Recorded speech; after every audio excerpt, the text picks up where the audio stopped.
माटोको कसम। पहाडको काखमा बसेको सानो गाउँ थियो। घाम बिहान सबभन्दा पहिले छुन आउने अनि साँझ सबभन्दा ढिलो छोड्ने।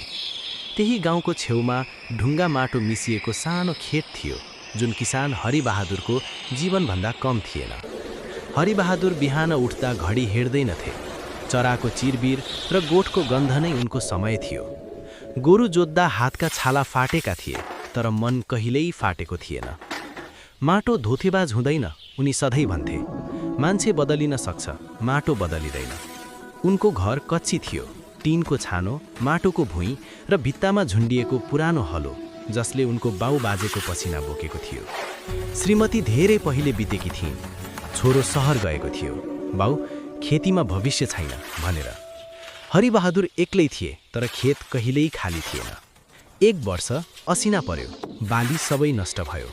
गाउँलेहरू निराश भए, कोही ऋणको भारीमा परे, कोही सहरतिर लागे। तर हरिबहादुर भोलिपल्ट फेरि खेत गए।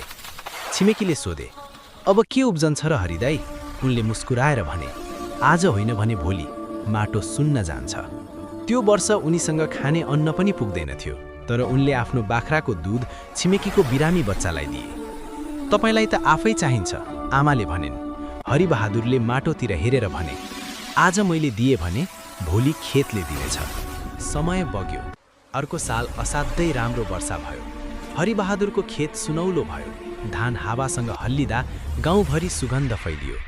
त्यही बेला छोरो सहरबाट फर्कियो, थाकेको, असफल, खाली हात। उसले खेत देखेर भन्यो, बाउ, म गलत रहेछु। हरिबहादुरले केही भनेन, माटो समाते अनि छोराको हात समाएर खेतमा उभ्याए। यो माटोले कहिल्यै मलाई छोडेन, उनले भने। अब तिमी पनि यसलाई नछोड। त्यो दिन हरिबहादुरले कुनै ठूलो भाषण दिएनन्, तर उनका फाटेका हात, पसिनाले भिजेको माटो र नझुकेको आत्माले छोरालाई जीवन सिकायो। गाउँलेहरू भन्थे, हरिबहादुर गरिब किसान थिए, तर वास्तवमा उनसँग धैर्य थियो, इमान थियो र माटोसँगको अटुट सम्बन्ध थियो। र त्योभन्दा धनी के नै हुन्छ र?